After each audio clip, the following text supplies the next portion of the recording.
Thank you so much, PB. Yeah, I'll get started. Thank you so much. Thank you for the panelists. I think we have a really awesome collection here of ideas, and I'm very happy to be presenting with you all. And hello to everyone I cannot see virtually and in Chicagoland. Thank you for coming. Um, yes, this is my talk, Circuit Bending, Transplay, and the Death of Game. As you already heard, I'm Madison Schmalzer, media scholar, glitch artist, general tech tinkerer. Um, and first, I want to warn there's going to be kind of a blanket flashing lights warning throughout this, but I'll signal when there are more severe cases. And I want to quickly situate this talk and where I'm pulling this from.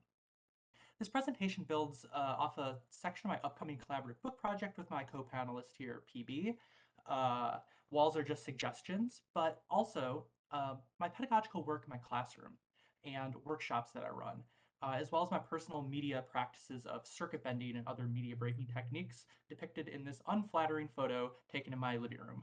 Um, and to that end, there's two distinct parts of this presentation.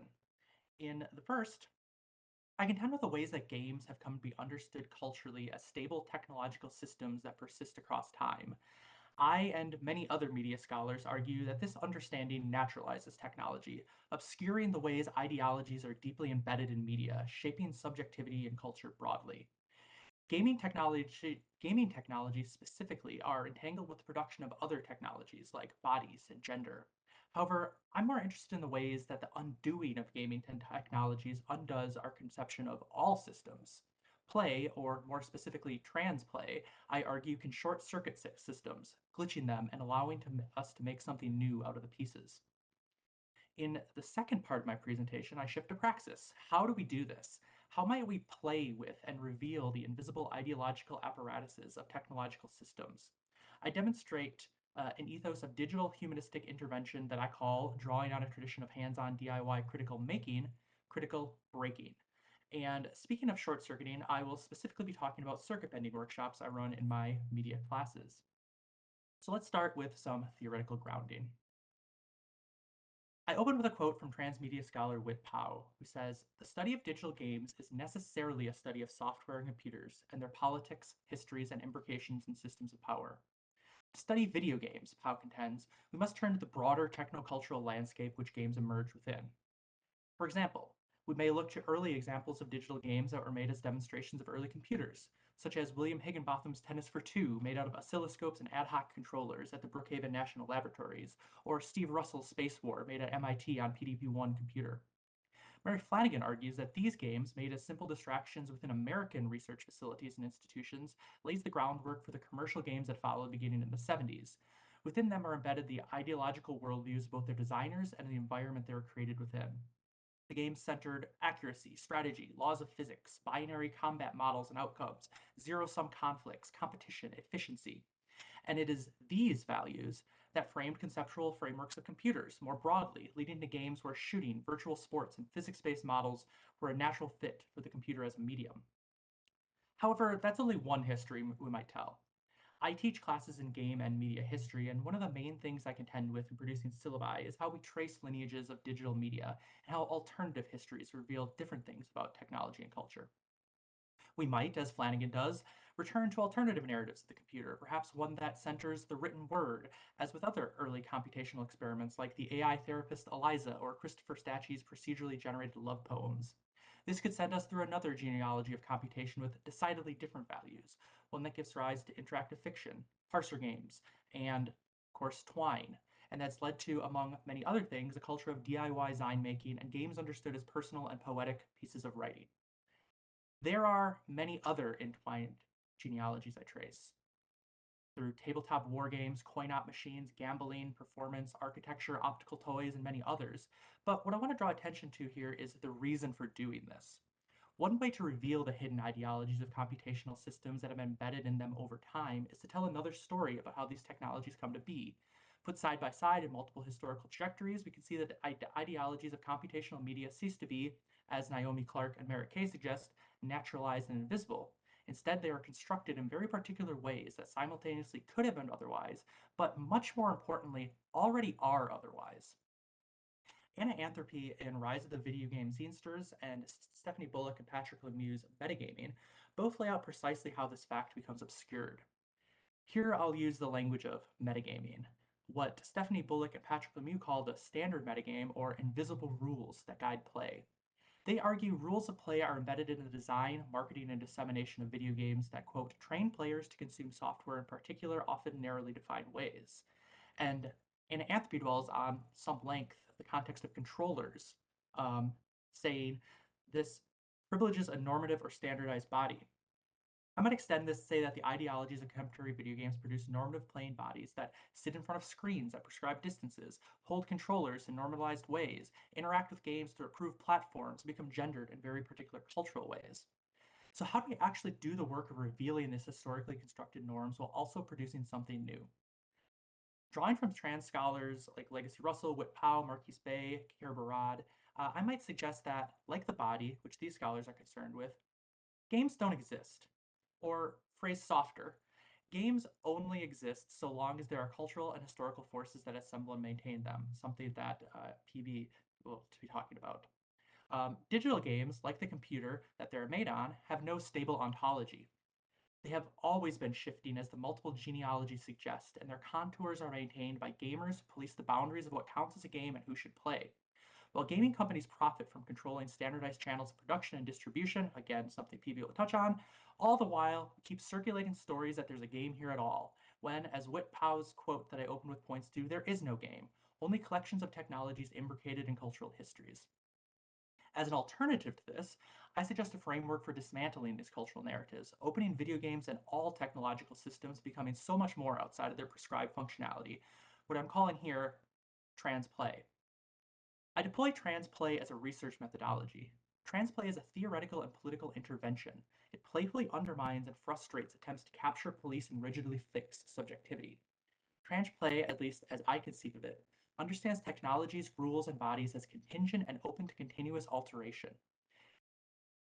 It's a refusal of any ludotechnical system for what it claims to be, and recognizes that all technology is always already fundamentally broken. Understanding transplay as methodological intervention also involves stripping away assumptions about what games, play, and technology are. In doing so, we interrogate other embodied and cultural technologies that are produced in concert with them, and vitally important, we take active part in materially constructing new technocultural forms. There are many different examples of transplay I articulate across my published work, co-authored work, and in-progress manuscripts, including speedrunning, tassing, soft lockpicking, hacking and modding, challenge running, save scumming. But here I want to talk about a very material and embodied form of transplay. So when I, in a moment, shift to talking about the Nintendo Entertainment System, we could discuss its economic considerations, cultural impacts, technological affordances, aesthetics, and many other topics. But I want to slow us down and remind us that this is also a pile of plastic, silicon, copper, and brass that's been assembled in a particular configuration. What happens when we look at it in other ways? What happens when we take it apart and play with it outside of prescribed modes? The circuit board can become a controller, the screen a canvas for new kinds of play and artistic expression. What can we learn about this object and the ideological underpinnings of its construction through its destruction? And here's where I want to shift to the second part of my presentation and what I call critical breaking as an instantiation of trans play. If critical making is about hands-on, DIY making projects as a critical intervention into socio-cultural issues, critical breaking is its opposite, breaking things apart to reveal the contingently constructed ideologies that undergird their construction. In my media courses, I deploy many, many different critical breaking projects, including data bending, borrowing a term from Charity Hancock, bibliocircuitry, blackout and erasure poetry, book art, and various other dismantling projects. But I want to talk to you about today is an engagement with video game systems, and that is circuit bending. Circuit bending is the customization of circuit boards, or simply the practice of making connections on circuit boards that weren't there before. It's an extremely physical form of modding or hacking that works on the hardware level.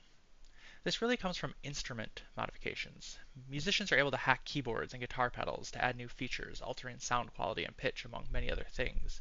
Children's toys are also extremely common targets of circuit benders because of their relative simplicity, such as this cat keyboard shown here.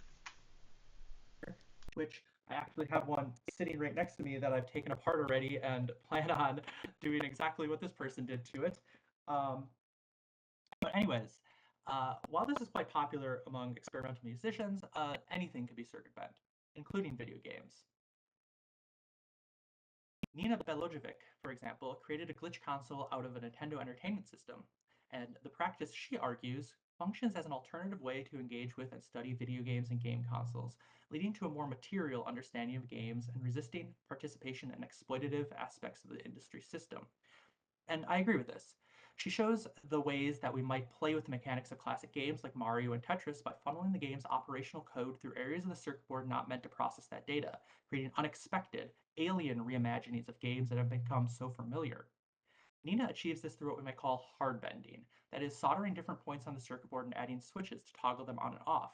However, this is not entirely conducive to a classroom workshop. I can't logistically have students each individually make glitch consoles out of retro video game systems.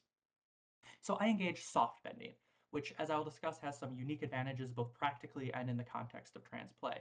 First, warning, do not plug your video game system into a wall if you're going to be circuit bending. Use batteries. Do not use AC power. Risks include death. Please, if you go off and try to do this, do a little research outside of the things I tell you and learn about the safety practices of using electronics. Okay, cool. With that out of the way, soft bending is a part of circuit bending. It involves making temporary connections to experiment and see how different alterations to the circuit board produce different results. So here we see one of my students experimenting while another student plays Super Mario Brothers. Notice the erratic changes that occur. The screen flickers. There's a mushroom that turns into Mario and runs across the screen. And I chose this short clip because there's this beautiful trans flag that appears for a few seconds that I don't notice as I'm filming, but it's made out of fours and other alphanumeric digits. Um, this is a new kind of play. As one student exclaims during this workshop, more games should fall apart as you play them. It's surprising and delightful, the different things that can happen on the fly, and it's incredibly physical. Holding a particular pin on the circuit board requires a stable hand and concentration, while you must also learn exactly how the game funnels its data. This seeming randomness is all a part of learning to read the circuit board, experimenting and being surprised at the glitches and alterations to the world. In particular, I have students, at least at first, engage with the Picture Processing Unit, or the PPU, which draws visuals to the screen of the NES. I give them some other more detailed info, um, but you don't really need to know how any of this works. This is all how the NES on a technical level draws things to the screen. This practice requires incredibly little technical knowledge, actually. This is because the real powerful pedagogical part isn't all of this technical know-how, it comes from the tinkering and surprise of sifting around and seeing what happens, and making connections not just on circuit boards, but connections to how the game's data is all arbitrary. They can send certain data from one register to another, recontextualizing it, and revealing the system itself to be open to their intentional meddling. This is transplay. The embodied act of treating all systems as arbitrary. And in class, we extend these ideas to the historical construction of technology. Why is it created this way? Who does this configuration serve? In the case of Nintendo, this leads into issues of copyrights and profits and controlling creative expression. And we also see ideological understandings of things like space, movement, and interactivity that have become invisible over a long history of habituation with digital game, but are short-circuited and laid bare through play. But these glitches also quickly spread into our discussions to larger technological systems like gender and race. I use circuit bending in NES as a way to understand the game is not existent, but is also an opening, an invitation to tinker with other technologies. The game doesn't exist. The game is dead. What becomes a play amongst the fractured pieces of dead games? And how might we play with other systems like bodies in the same way? Oh, my PowerPoint froze. I only have one more slide. It's all right. Um, I'll wrap up and say thank you. That's all I really have. And I wanted to also say, if you're interested in any of these kinds of things, if you want some more resources that I can't kind of get to in a short 15-minute conference presentation, absolutely contact me. My information would normally be on the screen, and I'm sure it will be later. But that's all I have for now, and I think we'll be throwing it over to PB